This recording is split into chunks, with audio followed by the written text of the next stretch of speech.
What is up, buds and Bakugan brawlers? It is possibly a melon, and I'm bringing you the best deck profile, the tier 0.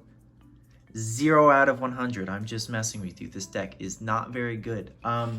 Competitively wise, don't use it. Play literally anything else. It almost lost to a mono Haos deck, so that should tell you something. But what I think is interesting, and the only reason I'm making this video, is because I think Scrounge is a nifty mechanic. It only has like one card that actually works, but I think it's cool. So I figured I would make a video because I never make videos. So here we are. Let's just get right into it. Alright, so our first Bakugan is Ventus Finica Ultra, which is the new green apple flavored meta. It is bright green and it gets to 21 B power. Turn 1 even. So you can double core with this bad mamma jamma and you're set for turn 1. And it's even got cute little ears. Our next Bakugan, boom, it's Nilius Ultra. You know what he can do? He can double core. He can double core just as well as Finica, if not better. He's got a shield boost, so he can pick up a shield and possibly double core with something else. Maybe a wink wink nudge nudge that shared by another Bakugan. So he works out fantastically here. This one's odd. It's a little weird. But listen to me, all right? We've got 2 Bakugan that can double core consistently. What should we give them to make the most use out of it? Magic shields. He's got 2 of them, and if he's on a magic shield, he gets Frost Strike, which is pretty good because this deck does like no damage, so making sure it gets through is pretty nice. Although most of the times that big damage could actually come out of this deck, it would be very late in your opponent's energy, could take too little Frost Strike. Baku cores, cool. I'm gonna put them on the screen now. They're pretty self-explanatory, to be honest with you. All right, so the deck list basically comes down to this. We've got 3 Ventus Shadowcats. We've got 3 Nilius Annihilator.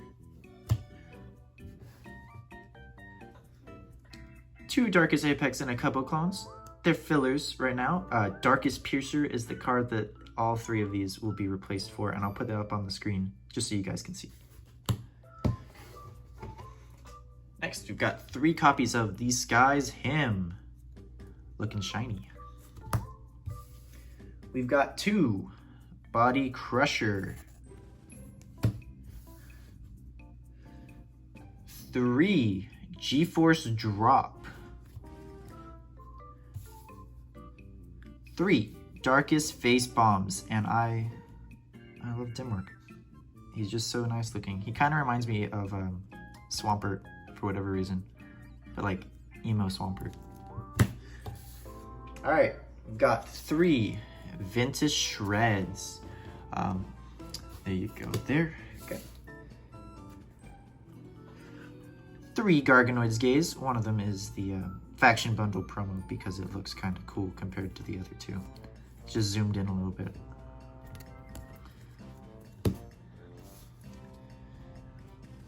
We've got 2 Ventus Aerial Trick. And that does it for our actions. Let's get a little nice shot up here of those action cards. This is the fastest and most efficient part of the deck. It is our Baku gear. We've only got 3 Root of Darkest with more Dimwork because he is fantastic. Yeah, you know what? Overhead shot of the Baku gear. Since this deck isn't the biggest contender, we need some flip cards. So we've got 2 Confuse. We do have lots of magic shields, so why not? Why not? And I'm dropping really expensive stuff over here. Okay, we've got 3 Pact of Darkness. Ooh, whoa, who would have expected that on a Darkest deck? We've got 2 Darkest Treasures. This doesn't go off very often, but it's nice to have. And then lastly, we've got 2 Kubo's Rules. Maybe organize our top deck just a little bit. Straighten these out, and we'll get the overhead shot. So for better or worse, that's the tier 0 out of 100 Scrounge deck. It's really not competitive. I just thought it was kind of an interesting mechanic to kind of try out, you know, maybe do something different because no one ever does anything different. And if they do, they don't post videos about it. But really, you've got to scan a whole lot in this deck. If you're not scanning, you're wasting your time. If you don't get those scan cards, you brick. I'm sure there's a way to kind of fix that. So this is Melon. But as I'm editing this, I realized that I didn't even talk about the whole reason Haos is in here, which was stupid because that's the only reason it's there. If it did anything else, it could be better, like Aquas, you know, put some sync in there, you know. But Haos is in there because of Sky's Him and Kubo's Rules. They're gonna let you manipulate that top deck. So maybe, just maybe, if you hope and pray and, you know, wish with all your might, that Nilius Annihilator is gonna end up there when you go to scan it. Anyways, back to what I was saying. No, you want Nilius Annihilator. You want to see it. You don't actually want to see it. You want it to be on the top. Because the great thing about scan is you can put it back. So you could just dump your hand if you've got like 30 scan cards or something, and then just boom, 600, 600, 600, you know? And I did that once in like the 3 weeks that I played it. And it was great. It was satisfying. Because in my head, this deck is like the Mona Lisa, right? But here in my hand, it's like middle school anime fan art. Like, it's just, there's a bit of a disconnect between the two. I mean, you can double core, you can get decent stands, you know, you can do it. It's very difficult though. It's really slow. It's really slow.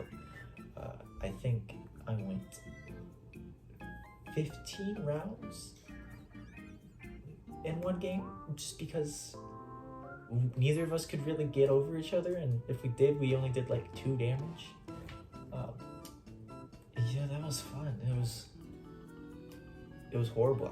I would have played Quickfire on myself if I had the opportunity in that game.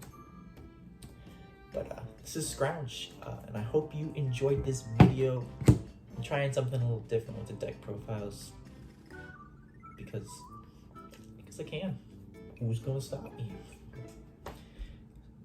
Melon out.